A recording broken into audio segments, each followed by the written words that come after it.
Sudhastaya Sanatanaya Divyaya Devaya. Hola, bienvenidos a todos a otro episodio de Espiritualidad Hoy.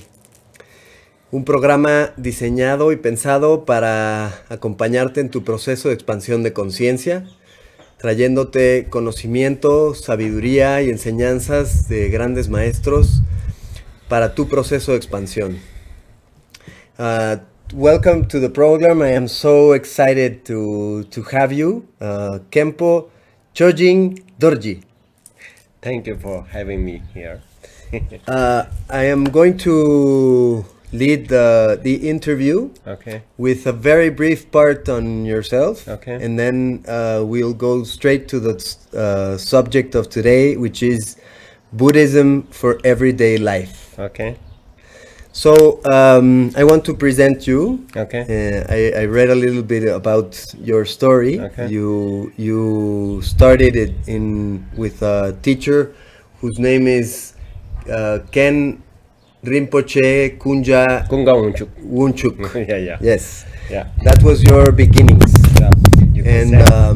And if you look at your learnings from the academic standpoint, you did a license, and then a master program, and then a PhD, which is very impressive, and a lot of both sides, the academic knowledge and the practical knowledge, which I think gives you the authority to share with people that are in the process of a spiritual path. So welcome to the program. Thank you. And let's dive right in. Buddhism for everyday life. Can you tell us a little bit about what you consider Buddhism for everyday life? So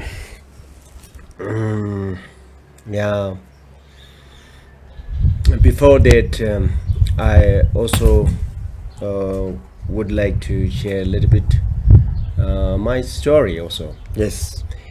And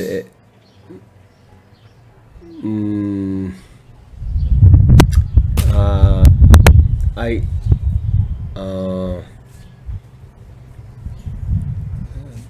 1992 I entered Zongsar Institute, which is located in northern India. The Zongsar Institute is one of the Beer. beer. It is the Himachal state or province name is the Himachal Pradesh. It's located there. Zongsar Institute is the Zongsar Sheda. We call Zongsar Sheda. Sheda means it's one of the highest like a Buddhist education center. Sheda is Tibetan name. So the Zongsar Sheda, it has 100 years histories. It originally was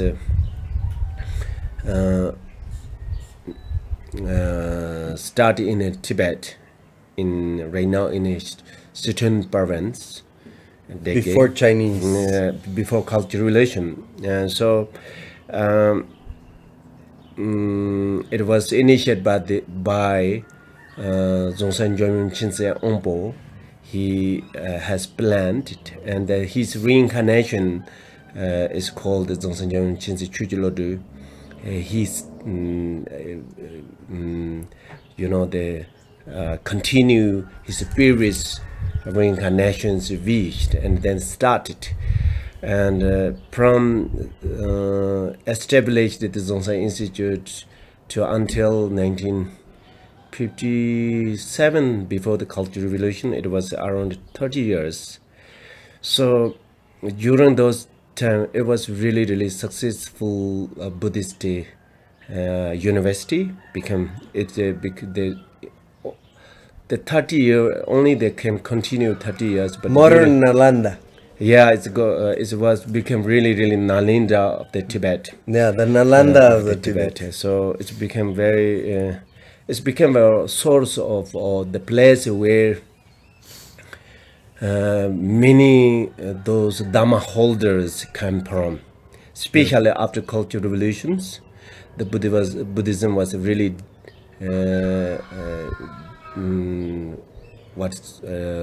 decrease. Yeah.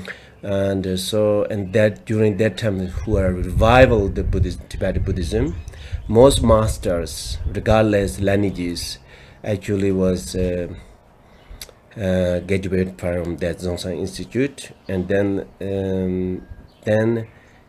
the third reincarnation of the Zhongshan Gyalme Chenze, which is present our master Zhongshan Chenze Rinpoche. He was born in Bhutan, Eastern Bhutan, and he started many masters, and he also carry his previous reincarnations. Actually, the Gyalme Chenze had so many great contributions for Buddhism all around the world, but one of the particularly very important one is the Buddhist Institute, which he was built. The Rinpoche wanted to revive that Buddhist Institute in India, so then he's searching for the Buddhist teacher who can help him to revive that Buddhist Institute, who was also student of the Zhongshan Institute in Tibet. So in 1980s they have a connection between inside Tibet and outside, and then he heard about still there are great three master of the student of previous Zhongshan Chenze Rinpoche, and then he wrote letters and invited one of the three, which was named Khenpo Unchuk, who's he invited from Tibet to India, and then started Zhongshan Institute in Eastern India first in 1982, and then moved to the Beer in 1985. Since then until now, that Zhongshan Institute became one of the main Buddhist education centers. Most Buddhist teachers, leaders, Rinpoches basically educated from Zhongshan Institute. So I fortunately entered that Zhongshan Institute in 1992 and started under Khenpo Unchu and Zhongshan Chenze Rinpoche, and then also I received many, as you introduced, I received many Buddhist teachings from His Holiness Sajja Tenzin, His Eminence Luden Khenche Rinpoche, and also His Holiness Dalai Lama. So I'm right now, I was the main abbot of the Zhongshan Institute for many years, but still I'm still one of the abbot of this Zhongshan Buddhist University, and I studied there. I'm working there. I'm still the teacher of that Zhongshan Institute. So now, for people that are not familiar with either Buddhism or the many lineages of Buddhism, or the process of involvement with a temple or with a mat, with a master, with a teacher, can you tell us a little bit about what that commitment is like? There is a point in your life when you decide to make this full immersion into, because it's a full-time 120% commitment. You mean how involved into the Buddhism? To enter into a school, into a temple, in Zhongshan Institute. Yes. That's in Zhongshan Institute is open for everyone. For everyone who wants to learn the Buddhism, we are already open for everyone who really want to study Buddhist high philosophies. We already opened for everyone, but so far we only offer the Buddhist lessons in Tibetan. So if you want to, you have a chance, but if you wanted to learn Buddhism in the Zongsa Institute, then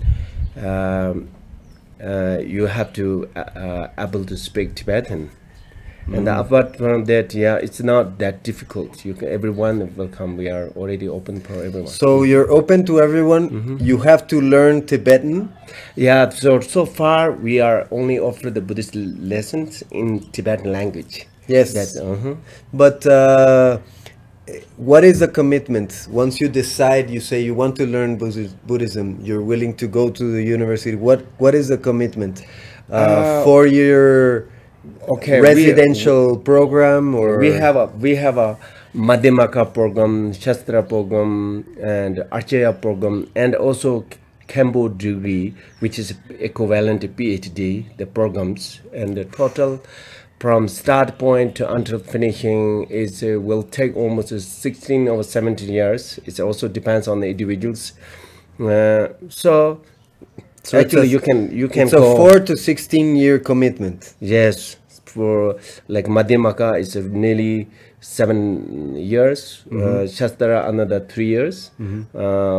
Acharya 2 years, and then above there are some Vajrayana classes, and then teacher training and the sort of the Khenpo's programs. Okay. Now, tell us a little bit more about this lineage. Okay. There is Zongsa Institute lineage. Yes. Okay. Zongsa Chense Ombo and Zongsa Jom Chense Chujilodu and the president of Zongsa Chense Rinpoche. They are we address them non-sectarianism masters. Jom Chense Ombo originally his monastery is called the Zongsa Institute. The monastery is belongs to the Satya lineage. However, Satya lineage, but which is one of how many lineages? And you mean in Tibet? No, in total in the world. This is a bit kind of lineage. According to Tibetan Buddhism, we have 4 or 5 major kind of the lineages. 5. So basically, they are all come from the Nalanda University. Is the same. Oh, okay. So it's but Zongsen Chense Ombo, he is the one of the main inventor of the non-sectarism lineage. Okay. So and the patriarch is the patriarch. You have a patriarch. Patriarch means a master, the leader. Leader, yeah. Yes. The leader of this lineage. Well, you mean the Zongsa in the Zongsa Institute, our like leader of the Zongsa Institute or leader of the lineage. Zongsa Institute or Zongsa teaching lineage is the Zongsa Chense Rinpoche. Okay. So then, sorry for taking a long time, and then you it's okay. Question again. Yes. The main topic of the interview, which we wanted to share with our audience, was Buddhism for everyday life, and we picked this topic because not everyone can have the opportunity to make a 16-year commitment or become a Buddhist monk or even travel to India. That's right. So for people that are living their everyday life but are called to a Buddhist practice, are called to the Buddhist teachings, what could you share with them? One of thing of the what I can share that in order to practicing Buddhism, or people who are wish to practice Buddhism, it's not necessarily to make a commitment like to enter the monasteries or changing any of your worldly things. Yes. You can including your religion. Yeah, according to Buddhism, you can be lawyer or judge at the same time. You can have a fully opportunity and practicing Buddhism. That's correct. So it is a very practical, and you can practice it in daily life. Yes. So Which is beautiful. why? Because what the main purpose of the Buddhism is training our mind. It's training our mind as like training our physical body. Yes, like going to the gym. Yeah, going to the gym. Yes. It's similar. So similar, but the more in that case, it's more easier than training our body, because you don't have to go gym. You can practice it. It's everywhere. Anywhere. Anyway, you don't have to be there in the church. Anywhere, everywhere. You don't have to be in a temple. You don't need equipment. No, you don't need equipment, because you are training the mind, improving mind. That is the main purpose of the Buddhism, because according to Buddhism, they believe the nature of the human beings, nature of the sentient beings, the nature of the mind. It is amazing. Its quality is amazing. It's infinite, but the people not able to using it. People not able to use it because we have so many obstacles and obscurations, which is called disturbing emotions. Disturbing emotions. Disturbing emotions always polluting, and is robbing our and become the obstacle of the potential. We are not able to use the potential and qualities. So disturbing emotions. That's very interesting. Interesting, right? So I will share you later in this case. I want to say that the as long as have the mind, as long as I have awareness, our quality of the awareness of the mind is the infinite.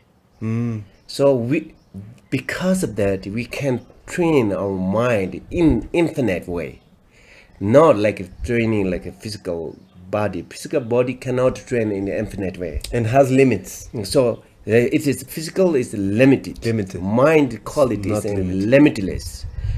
In order to train this in a Buddhism, firstly they will really trying to build and trying to help the people to have a more big visions, and also they will trying to build the people to have a more confident, more trust on qualities, more discipline, more will. Those disciplines or those are method. The quality of the mind is a kind of it's basically the infinite love, infinite compassionate, infinite altruistic way. So in order to using full capacity of the mind, we have to build new habit, which means it's a little bit hard. Like let's say in the beginning, at the beginning, because the training body is very difficult, isn't it? If you want to train the climber who can climb the top of Mount Everest, not easy. You have to always train opposite of what body wish to be. Body wish to be relaxed, just to be like that. Chilling. But you have to be opposite when in order to train the body to capacity to have to climb up the top of the mountain. Exactly the same. If you want to train and you want to able to use your capacity of the mind, you have to train always make the opposite. So that you have to create habits that allow you to create inertia. Yes. For example, right now we have already tendency of the disturbing emotions, which is usually what we categorizing like ignorance. That is the most fundamental problems. Ignorance means here is not understanding the reality, not understanding the problems, the root of the problems, not understanding of the root of the solutions. That kind of the ignorance, what is the fundamental negative or disturbing emotions. Disturbing emotions. The another emotion is desire, attachment. Third one is anger. These three are the what I call the disturbing emotions. These three is always robbing, blocking the quality of our mind. Now, in order to train our mind to have less this disturbing emotion, we always have to build the opposite. We have to apply the solution of the opposite of this. Build the foundations for the non-disturbing emotion. That's right. So, for example, like if you want to reduce the ignorance, which I said that not understand the reality or not understand of the root of the problems, yes, not understand of the solution of the problems, not understand how to apply the solution for solving the problems or seeing potential. In order to reduce this disturbing emotion, what we can do is we can study, we more open, the contemplating and meditating. That wisdom can reduce it. So ignorance, for example, like attachment, just to say attachment. Attachment is looks like a very sort of usually in Buddhism using a lot of metaphor. Yes. So saying that like the attachment emotion is that very delicious food, one of the most delicious food, yes, with polluted with poisons. So what will happen if when you eating, you will like it, but what will happen in the future, we don't have to tell, because you're already eating the poisonous food. Yes. The result consequences. It's similarly this the attachment like that. So how we can reduce attachment? That's that is I want to share today, because this kind of our attachment, we always have already tendency, we already addicted. Yes. Kind of the yes. So in order to turn the less this kind of the attachment, we have to build a new habit, as I mentioned. Yes. New habit means is which we have to build the courage to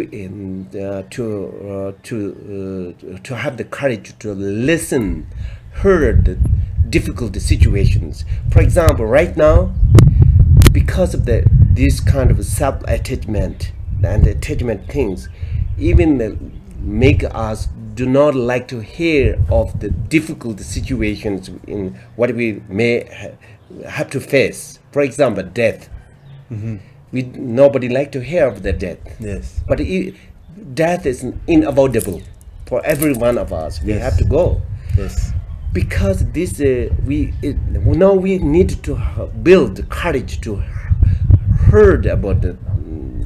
That sickness. Yes. Problems. Yes. We have to think about it. So we have to have a courage. And another things we have to, in order to reduce the attachment, day-to-day life, to build new habit, which means we need to think about for example, all the compounding things, all the conditional things are impermanent. Nothing is permanent. Everything is changing. But we except impermanency. Except impermanent is also impermanent. That's the good news. That's why we can elaborate. Yes. That part is difficult. No, I'm not going to talk about that. But that every conditional things are impermanent. So if we keep thinking everything is impermanent, day-to-day life, it will make it feel like us easier when we are facing the difficulty things. And also it will spontaneously reduce our attachment.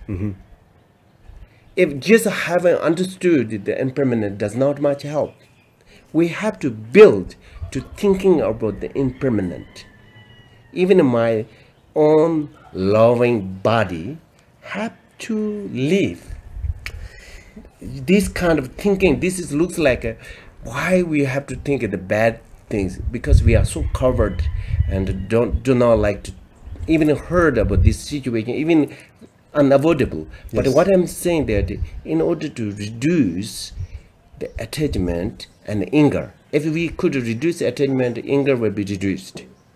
This is because anger is always lead by attachment. Yeah. If they reduce the cause, reduce the result, it's a nature. But so in thinking, building the impermanent lives, relationships, business, positions, everything, that you have already prepared for it. So that this will leading us to have a more wisdoms, reducing the disturbing emotions. And then also another thing Buddhism usually gives, the everything which already polluted with disturbing emotion is a suffering. This is very important statement Buddhists usually give. This is also kind of we can prove it with logically reasoning, but today we don't have so much time. So these two statements. But I want to build on this metaphor you did. Okay. That we are surrounded by food that is delicious, but is poisonous. So in building on that metaphor, we live in times where there are so much distractions and poisonous foods that seem to be good for us. And I've seen, and we have shared in this program, that you need will. You need will to decide, this is not good for me, this is good for me. And from what I've seen, will comes from spirit, from developing your spirit. If you don't have a strong spirit, you don't have will, and if you don't have will, you will make wrong decisions and won't have clarity. So I totally agree that you have to build on habits. And there's a saying that I like a lot that says, you make your habits and then your habits make you. So in very simple piece of advice, going back to this building of habits, how do you build good habits to start developing very your spirit? good, very good. And it's a you metaphor. If we have a surround of the poisonous food, how can we avoid it? And usually people, they're always trying to get some medicines which solving the problems of those, but we cannot get medicine to solving all the poisonous food is outside. We have to build inside. If you can build yourself like a pickles. Pickles can eat the poisonous food, right? Pickle the bird. Have you noticed? Yeah. We heard, but I don't know. But according to Buddhist philosophy, saying that pickles can digest all the poisonous foods. So if you can make like pickles, and then no poisonous food can infect it. So similarly, in the Buddhism, it's exactly trying to training the mind. That's why, if you already trained your mind, the distractions will be there. Distractions will be condition for you improving. It will not be the disturbing it anymore. If you're changing in your mind, so how to build that one is the good habits. Yeah, good habit. Actually, that's the really sort of the as I mentioned, keep thinking, impermanent. So you know that will build us more courage. Keep thinking impermanent day to day life. That will not make us depression, make not us to covered. That will make us to more fearless. So you consider that people have this belief about impermanency that is wrong. They should change their belief about impermanency. According to Buddhism, you say this is not actually this. What I'm talking about is nothing with the religions. It's the truth. Yes, yes. It's the truth. So Buddhism trying to teach us to facing the truth, understand the truth. Yes. To deveil. To deveil. So if we understand the truth, the problem will be solved. Yes. All the problems come from the deluded mind. Yes. Not understand the truth. Yes. All the emotions also follow the deluded mind. Yes. If we have no deluded mind, there's no emotions. So that is the point. Beautiful. That is the point. So, so how to train? Just now you said, it's very good advice Buddha give to his followers. Yes. I think this is what he said is it's not nothing to do with the what called the religious nowadays people. It's can practice by everyone. It's not. Because it's a fact. He said, do not create any negative actions. Trying to create any positive actions as you can. Subdue your mind. That means training your mind. That is positive actions. Training your mind as what really your mind is. So positive actions train your mind and train your mind. Building positive. Building positive actions. Positive cycle. Cycle. Reducing negative side actions and thoughts. That is the method of the training our mind. Or subduing mind. That is a very practical piece of advice. Very practical. The essence of the Buddhist teaching. That those rituals, those visiting temples, posted and all so many colorful ones, just for brand conditions, for trying to train this, to understand the essence of this teaching, to understand the truth, to build, to train our mind, it's limitless loving compassion and the wisdoms which can train, and then build the visions, big visions. It's even I was thinking, actually, even like no other beings, no other teachers, even cannot ever dream about that kind of vision we have to build. Yes, that what I'm saying that in the Buddha said, you have to vision that even the womb. You know, womb, which born in the toilet. You have to vision. You have to have vision to make them a one who is the most enlightened ones. You have to have the courage to build this kind of the visions. Not only one single beings, but any beings who have emotions. Who have some wish to be happiness. Yes. Who have some wish to not want to suffering. So you have to build the courage, or you have to have a vision that all of them, without left single beings, to make it forever peaceful. Yes, and it should not be confused with many times in Buddhism.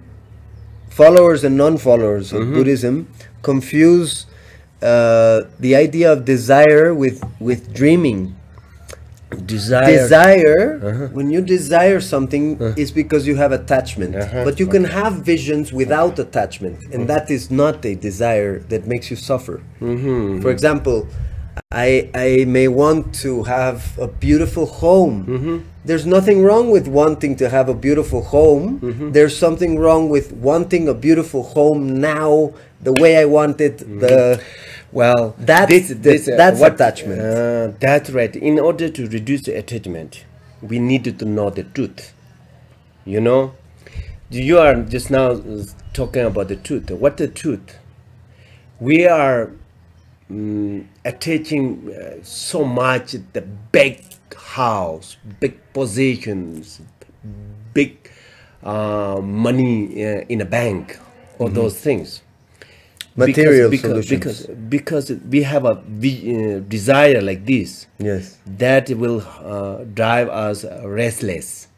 But that's you need to have a goal, big goal. But the desire here is what I'm trying to say is a disturbing emotion, is a very selfish desire. Yeah. So this kind of selfish desire will come that believing that things are permanent. Things are completely and solidly inherently existed. And because of this believing, they lead these disturbing emotions. So in order to reduce this, we need to build, we need to improve our wisdom to understanding this, that things are not truly existed. Things are not permanent. It's like that. If you haven't understood it, but it doesn't mean you should not earn money. You should not aim the position, all those things. You Yes. should aim. You should aim to be is the To have, to receive. to can make every sentient beings Yes. to make peace. Yes. This kind of goal, not only one country's leaders, Yes. not only one Not small just a few. positions. Yes. Have to aim to be the someone have the infinite power to make every beings to make it happy. This kind of the goal we should do.